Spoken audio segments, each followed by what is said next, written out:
ಎಲ್ರಿಗೂ ನಮಸ್ಕಾರ. ನಾನು ನಿಮ್ಮ DVG ವಾಯ್ಸ್ ಕರಿಯಪ್ಪ. ಇವತ್ತು ಏನು ಹನಿ ಟ್ರ್ಯಾಪ್ ಬಗ್ಗೆ ದಾವಣಗೆರೆಯಲ್ಲಿರ್ತಕ್ಕಂಥ ಹಲವಾರು ಸಂಘ ಸಂಸ್ಥೆಗಳಲ್ಲಿ ಕೆಲಸ ಮಾಡಿರ್ತಕ್ಕಂಥ ಬಿಳಿಚೋಡು ಚನ್ನಬಸಪ್ಪ ಹಾಗೂ ಬೆಕ್ಕಿನ ಕಣ್ಣು ಕೃಷ್ಣಪ್ಪ ಅವರಿಬ್ಬರ ಬಗ್ಗೆ ಮಾತ್ರ ಹೇಳ್ತೀನಿ. ಯಾಕೆಂತ ಹೇಳಿದ್ರೆ ಈ ವಿಡಿಯೋದಲ್ಲಿ ಅವರಿಬ್ಬರ ಬಗ್ಗೆ ಮಾತ್ರ ಕ್ಲಿಯರಿಟಿ ಕೊಟ್ಟಿದ್ದಾರೆ. ಹಂಗಾಗಿ ಅವರಿಬ್ಬರ ಬಗ್ಗೆ ನಾನು ಹೇಳ್ತಾ ಹೋಗ್ತೀನಿ.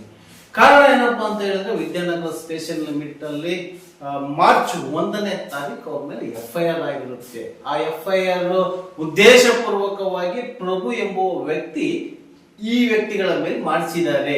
ಅದು ಒಬ್ಬ ಗೋರ್ಮೆಂಟ್ ವಕೀಲರ ಮನೆಯಲ್ಲಿ, ಗೋರ್ಮೆಂಟ್ ವಕೀಲರ ಮನೆಯಲ್ಲಿ. ಇದು ಯಾಕೆ ಹೇಳ್ತಾ ಇದ್ದೀನಿ ಅಂತ ಹೇಳಿದ್ರೆ, ಈ ಪೊಲೀಸ್ನವ್ರು ಮನಸ್ಸು ಮಾಡಿದ್ರೆ ರೌಡಿಗಳ ಸೃಷ್ಟಿ ಮಾಡ್ತಾರೆ ಅನ್ನೋ ವಿಚಾರ ಪ್ರತಿಯೊಬ್ಬರಿಗೂ ಗೊತ್ತಿದೆ. ಅದನ್ನ ಈ ಹಿಂದೆ ಸುಮಾರು ವಿಡಿಯೋದಲ್ಲಿ ನಾನು ಹೇಳಿದ್ದೀನಿ. ಆ ಆದೇಶವನ್ನ ನ್ಯಾಯಾಲಯದಲ್ಲಿ ನ್ಯಾಯಾಂಗದ ತನಿಖೆ ಮಾಡಿ ಆದ್ಮೇಲೆ ಆ ವ್ಯಕ್ತಿಯ ಬಯೋಡೇಟಾವನ್ನ ತಿಳಿದುಕೊಂಡು ಆ ವ್ಯಕ್ತಿಯನ್ನ ರೌಡಿ ಶೀಟರ್ ಮಾಡ್ಬೇಕೋ ಬೇಡವೋ ಅಂತ ನ್ಯಾಯಾಂಗ ತನಿಖೆಯಲ್ಲಿ ಅದು ಮಾಡಿದ್ರೆ ಅನುಕೂಲ. ಯಾಕೆಂದ್ರೆ ಇಲ್ಲಿ ಒಬ್ಬ ಇನ್ಸ್ಪೆಕ್ಟರ್ ಒಬ್ಬ CPI ಸೇರ್ಕೊಂಡ್ರೆ ಒಬ್ಬ ಉತ್ತಮ ವ್ಯಕ್ತಿಯನ್ನು ಸಹ ರೌಡಿಗಳನ್ನು ಮಾಡ್ತಾರೆ. ಈ ಪೊಲೀಸ್ ವ್ಯವಸ್ಥೆ ಆ ರೀತಿ ಆಗಿದೆ, ಕರ್ನಾಟಕ ಪೊಲೀಸ್ ಆಕ್ಟ್. ಬಟ್ ಈಗ ನಾನು ಹೇಳಿಕೊಟ್ಟಿರ್ತಕ್ಕಂಥ ವಿಚಾರ ಇದೇ ವಿದ್ಯಾನಗರ ಸ್ಟೇಷನ್ ಅಲ್ಲಿ ಇರ್ತಕ್ಕಂಥ CPI ಶಿಲ್ಪ ಅವ್ರ ಬಗ್ಗೆ ಮಾತಾಡ್ತೀನಿ. ಯಾಕೆ ಶಿಲ್ಪ ಅವ್ರ ಬಗ್ಗೆ ಮಾತಾಡ್ತಾ ಇದ್ದೀನಿ ಅಂತ ಹೇಳಿದ್ರೆ, ಆ ಶಿಲ್ಪ ಅವರಿಗೂ ಚನ್ನಬಸಪ್ಪನವರಿಗೂ ಸುಮಾರು 20 ವರ್ಷದಿಂದ ದ್ವೇಷ ಇದೆ. ಆ ದ್ವೇಷ ತೀರಿಸಿಕೊಳ್ಳೋದಕ್ಕೋಸ್ಕರ ಈ ಹಿಂದೆ ಕುಮಾರ ಪಟ್ಟಣದಲ್ಲೂ ಸಹ ಇವ್ರ ಮೇಲೆ ಕೇಸ್ ಆಗಿದೆ. ಇದೆ ಈ ಶಿಲ್ಪ ಅಂದ್ರೆ ಈಗ ಅಟ್ ಪ್ರೆಸೆಂಟ್ ವಿದ್ಯಾನಗರ ಸ್ಟೇಷನ್ ಅಲ್ಲಿ ಇರ್ತಕ್ಕಂಥ ಇನ್ಸ್ಪೆಕ್ಟರ್, ಅಂದ್ರೆ ಸಿಟಿ ಲಿಮಿಟ್ ಅಲ್ಲಿ ಇನ್ಸ್ಪೆಕ್ಟರ್ ಅಂತೀವಿ, ರೂರಲ್ ಅಲ್ಲಿ CPI ಅಂತ ಹೇಳ್ತೀವಿ, ಅಂದ್ರೆ ವಿದ್ಯಾನಗರ CPI. ಬಟ್ ಇಲ್ಲಿ ಚನ್ನಬಸಪ್ಪನವ್ರಿಗೂ ಅವ್ರಿಗೂ ದ್ವೇಷ ಇರುತ್ತೆ. ಓಕೆ, ಬೆಕ್ಕಿನ ಕಣ್ಣ ಕೃಷ್ಣ ಆಯ್ತು, ರಾಹುಲ್ ಅವರಾಯ್ತು, ಸಂತ್ರಸ್ತೆ ಅಂತ ಹೇಳಕ್ಕಾಗಲ್ಲ. ಯಾಕೆ ಅಂತ ಹೇಳಿದ್ರೆ ಅವ್ರು ಕರೆದಿದ್ರು ಬಿಟ್ರು ಅಂತ ಪೊಲೀಸ್ನ ತನಿಖೆ ಮಾಡ್ತಾರೆ. ಈ ನರ್ಸಮ್ಮ ಏನ್ ಹೇಳ್ತಾಳೆ ಅಂತ ಹೇಳಿದ್ರೆ, ಆ ವ್ಯಕ್ತಿ ಫೋನ್ ಮಾಡಿದ್ದ, ಅವನಿಗೆ ಇಂಜೆಕ್ಷನ್ ಮಾಡಕ್ ಬಂದಿದ್ದೆ, ಆ ಇಂಜೆಕ್ಷನ್ ಮಾಡುವಾಗ ನನ್ನನ್ನ ತಪ್ಕೊಳಕ್ ಬಂದ, ಹಿಡ್ಕೊಳಕ್ ಬಂದ, ರೇಪ್ ಮಾಡಕ್ ಬಂದ ಅಂತ ಹೇಳಿಕೆಗಳು ಕೊಡ್ತಾ ಇದ್ದಾರೆ ಅಂತ ಬಿಳಿಚೋಡು ಚನ್ನಬಸಪ್ಪ ಹೇಳ್ತಾ ಇರ್ತಕ್ಕಂಥದ್ದು. ನಾ ಹೇಳ್ತಾ ಇರ್ತಕ್ಕಂಥ ಮಾತಲ್ಲ ಇದು, ಬಿಳಿಚೋಡು ಚನ್ನಬಸಪ್ಪ ಹೇಳ್ತಾ ಇರ್ತಕ್ಕಂಥ ಮಾತು. ಬಟ್ ಇಲ್ಲಿ ಒಂದು ಕ್ಲಿಯರ್ ಆಗಿ ತಿಳ್ಕೋಬೇಕು ಅಂತ ಹೇಳಿದ್ರೆ, ಇವ್ರು ಹೇಳೋದಕ್ಕೂ ಈ ಪೊಲೀಸ್ನ FIR ಮಾಡಿರೋದಕ್ಕೂ ಜನರು ಮಾತಾಡೋದಕ್ಕೂ ಒಂದಕ್ಕೊಂದು ಸಂಬಂಧ ಇಲ್ಲದ ರೀತಿಯಲ್ಲಿ ಈ FIR ಆಗಿದೆ. ಯಾಕೆಂತ ಹೇಳಿದ್ರೆ, ಯಾವುದೇ ಒಬ್ಬ ವ್ಯಕ್ತಿ ತಪ್ಪು ಮಾಡಿದ್ರೆ ಅದನ್ನ ತಿದ್ಕೊಳ್ಳುವಂತ ಪ್ರಯತ್ನ ಮಾಡ್ತಾನೆ. ಒಂದು, ಈ ಪೊಲೀಸ್ನವರು ಸುಳ್ಳು FIR ಆಗಿದ್ರೆ ಇನ್ನೂ ವಿಚಾರಣೆ 3-4 ವರ್ಷ ಟೈಮ್ ಹಿಡಿಯುತ್ತೆ. ಯಾಕೆಂದ್ರೆ ಇಂಟೆಲಿಜೆಂಟ್ ರಿಪೋರ್ಟ್, ಬಟ್ ಆ ಮನಸ್ಸು ಮಾಡಿದ್ರೆ ಆ ಸ್ಟೇಷನ್ ನಲ್ಲಿ ಕಳ್ಳನ್ ಸುಳ್ಳನ್ ಮಾಡ್ತಾರೆ, ಸುಳ್ಳನ್ ಮಳ್ಳನ್ ಮಾಡ್ತಾರೆ. ಅಂದ್ರೆ ಈ ಪೊಲೀಸ್ ಇಲಾಖೆಯಲ್ಲಿ ಇರ್ತಕ್ಕಂಥ ದುರ್ದೈವ ಅಂತ ಹೇಳಿದ್ರು ತಪ್ಪಾಗಲಾರ್ದು. ಯಾಕೆ ಅಂತ ಹೇಳಿದ್ರೆ, ನನ್ನ ಕೇಸಲ್ಲಾದ್ರೂ ಇವತ್ತಿನವರೆಗೂ ಅದು ಸುಮ್ನೆ ಓಡ್ತಾನೆ ಇರುತ್ತೆ ಅಂತ ಹೇಳ್ತಾರಲ್ಲ, ಹಾಗೆ ದುಡ್ಡಿದ್ರೆ ಏನ್ ಬೇಕಾದ್ರೂ ಮಾಡ್ಬೋದು ಅಂತ ಈಗಿನ ವಾತಾವರಣಕ್ಕೆ ಅಟ್ ಪ್ರೆಸೆಂಟ್ ಗೆಲ್ಬಹುದು. ಆದ್ರೆ ಅದ್ ಬೇರೆ ರೀತಿಯನ್ನೇ ಒಂದು ವ್ಯವಸ್ಥೆಯನ್ನು ನಾನು ಮಾಡ್ಬೋದು. ಬಟ್ ಇಲ್ಲಿ ಚನ್ನಬಸಪ್ಪ ಮಾಡಿದನೋ ಬಿಟ್ಟಿದನೋ ಅದು ಸೆಕೆಂಡರಿ. ಇಲ್ಲಿ ಒಂದು ಮಾತು ಹೇಳ್ತಾರೆ, ಮಾಧ್ಯಮದಲ್ಲಿ, TV ಚಾನೆಲ್ಗಳಲ್ಲಿ, ಸೋಷಿಯಲ್ ಮೀಡಿಯಾಗಳಲ್ಲಿ ನನ್ನ ಫೋಟೋಗಳನ್ನ ಹಾಕಿ ಹೊರಗಡೆ ನನ್ನ ಮಾನಹಾನಿ ಆಗಿದೆ ಅಂತ ಚನ್ನಬಸಪ್ಪನವ್ರು ಹೇಳ್ತಾರೆ. ಕರೆಕ್ಟ್. ಯಾಕೆ ಮೀಡಿಯಾದವ್ರು ಮಾಡಿದ್ರು ಅನ್ನೋದಕ್ಕೂ ಒಂದು ಉದಾಹರಣೆ ಕೊಡ್ತೀನಿ. ಇಲ್ಲಿ ಮೀಡಿಯಾದವ್ರಿಗೂ ಚನ್ನಬಸಪ್ಪನವ್ರಿಗೂ ಏನಿಲ್ಲ, ಅಥವಾ ಬೆಕ್ಕಿನ ಕೃಷ್ಣಪ್ಪನವ್ರಿಗೂ ಏನಿಲ್ಲ. ಆದ್ರೆ ಈ ಪೊಲೀಸ್ನವ್ರು FIR ಹಾಕಬೇಕಾರ ಏನ್ ಹಾಕಿರ್ತಾರೆ, ಅದಾದ್ಮೇಲೆ ಮೀಡಿಯಾದವ್ರು ಪ್ರಸಾರ ಮಾಡಿದ್ರೆ ಮೀಡಿಯಾದವ್ರಿಗೂ ಕ್ಲೈಂಟಿಗೂ ಅಂದ್ರೆ ಪಾರ್ಟಿಗೂ ಸಂಬಂಧ ಇರಲ್ಲ.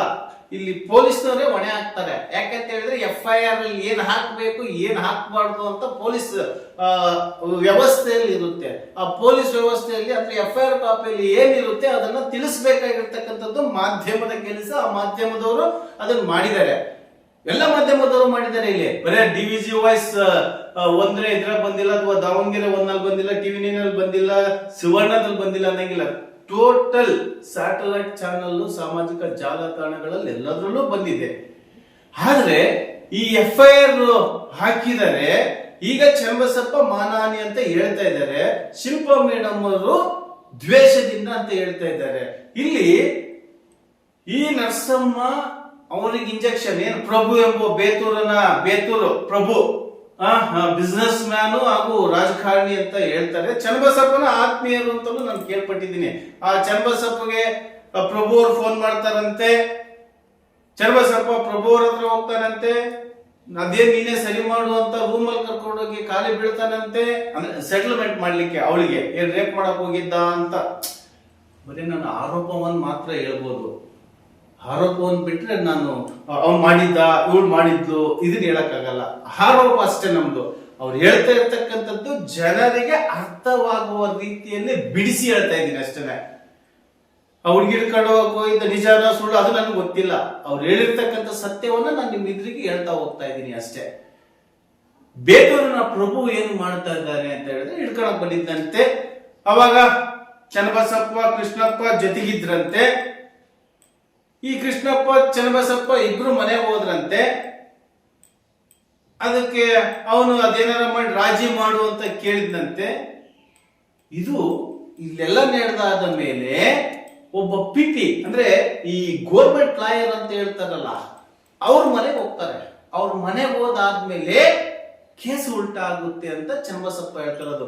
ಇವರು ಹೋಗಿರೋ ಜಾಗ ಅರೆಸ್ಟ್ ಆಗಿಲ್ಲ, ಗೋರ್ಮೆಂಟ್ ಪಿಪಿ ಹತ್ರ ಹೋದಾಗ ಅರೆಸ್ಟ್ ಆಗಿದ್ದಾರೆ. ಅದಕ್ಕೆ ನಾನು ಹೇಳೋದು ಪೊಲೀಸ್ನವರು ಯಾವ ಸಮಯದಲ್ಲಿ ಏನ್ ಡಿಸೈಡ್ ಮಾಡ್ತಾರೆ, ಏನ್ ಪ್ಲಾನ್ ಮಾಡ್ತಾರೆ ಒಂದು ಗೊತ್ತಾಗಲ್ಲ. ಹಾಗಾದ್ರೆ ಪೊಲೀಸ್ನರು ಸುಳ್ಳು ಹೇಳ್ತಾ ಇದ್ದಾರೆ, ಸುಳ್ಳು FIR ಹಾಕಿದ್ದಾರೆ ಅಂತಲೂ ನಾನು ಹೇಳ್ತಾ ಇಲ್ಲ. ಇವತ್ತು ಚನ್ನಬಸಪ್ಪರು ಹೇಳ್ತಕ್ಕಂಥ ಮಾತನ್ನ ಜನರಿಗೆ ತಿಳಿಸುವಂತ ಪ್ರಯತ್ನವನ್ನ ಮಾಡುವುದಷ್ಟೇ ನನ್ನ ಕೆಲಸ. ಹಾಗೇನಾದರೂ ಸುಳ್ಳು FIR ಹಾಕಿದ್ರೆ ಇದೇ ಶಿಲ್ಪಾ ಮೇಡಮ್ ಅವರಾಗಿರ್ಬೋದು ಅಥವಾ IO ಏನ್ ಈ ಕೇಸಿನ ವಿಟ್ನೆಸ್ ಅಂತ ಇರ್ತಾನಲ್ಲ ತನಿಖಾಧಿಕಾರಿ, ಈಗಾಗಲೇ ದರ್ಶನ್ ಅವ್ರ ತನಿಖಾಧಿಕಾರಿ ಏನ್ ಮಾಡಿದಾನೆ ಅಂತ ಈಗಾಗಲೇ ಜನರಿಗೆ ಗೊತ್ತಾಗಿದೆ. ಈಗ ಎಲ್ಲ ಜನರು ಸಿಟ್ಟಿಗೆದ್ಬಿಟ್ಟು ಆ ದರ್ಶನ್ ಅವರಿಗೆ ಬೇಲು ಇವತ್ತು ಸಿಗ್ಲಿಲ್ಲದಕ್ಕೆ ಕಾರಣ ಈ ತನಿಖಾಧಿಕಾರಿ. ಅಂದ್ರೆ ಏನು ಸುಳ್ಳು ಹೇಳಿಕೆಗಳನ್ನ ಅದರಲ್ಲಿನ ಪ್ರಕಟಣೆ ದಾಖಲು ಮಾಡಿದ್ದಾನೆ ಅನ್ನೋದು ಜನರ ಕೂಗು ಬಂದಿದೆ. ಅದೇ ರೀತಿಯಾಗಿ ಚನ್ನಬಸಪ್ಪ ಕೇಸಲ್ಲೂ ಸಹ ಆಗಿದ್ರೆ ಅವರಿಗೆ ಕಾನೂನು ಆದಷ್ಟು ಬೇಗ, ಕಾನೂನು ಅನ್ನೋದಕ್ಕಿಂತಲೂ ನ್ಯಾಯಾಂಗ ಅದನ್ನ ಇನ್ನೂ ಒಂದ್ ಸ್ವಲ್ಪ ತನಿಖೆ ಮಾಡಿಸ್ಬಿಟ್ಟು ಅವನಿಗೆ ಶಿಕ್ಷೆ ಆಗೋ, ಅಂದ್ರೆ ತನಿಖಾಧಿಕಾರಿನೇ ಮೇನ್ ಇಂಪಾರ್ಟೆಂಟ್ ಆಗಿರ್ತಾನೆ ಒಂದು ಕೇಸಿಗೆ. ಈ ಪೊಲೀಸ್ ವ್ಯವಸ್ಥೆಯಲ್ಲಿ ಕೆಲವೊಂದು ಇದಾವೆ, ಅದನ್ನ ಇನ್ನು ಮುಂದಿನ ವಿಡಿಯೋದಲ್ಲಿ ತಿಳಿಸ್ತಾ ಹೋಗ್ತೀನಿ. ಬಟ್ ಇಲ್ಲಿ ಹಿಂದೆ ನನ್ನ ಮೇಲೂ ಸಹ FIR ಆಗಿದೆ, ಇಲ್ಲ ಅಂತ ನಾನು ಹೇಳ್ತಾ ಇಲ್ಲ. ಆ ಸ್ಥಳಕ್ಕೆ ಹೋಗ್ದೇನೆ, ಆ ವ್ಯಕ್ತಿಯ ಮಕ ನೋಡ್ದೇನೆ FIR ಹಾಕಿರ್ತಕ್ಕಂಥ ಮಹಾನ್ ಪುರುಷರಿದ್ದಾರೆ ಪೊಲೀಸ್ ಇಲಾಖೆಯಲ್ಲಿ. ತನಿಖಾಧಿಕಾರಿ ಅದ್ ಹೆಂಗ್ ತನಿಖೆ ಮಾಡಿ ವರದಿಯನ್ನು ಮುಟ್ಟಿಸ್ತಾನೋ ದೇವರೇ ಬಲ್ಲ.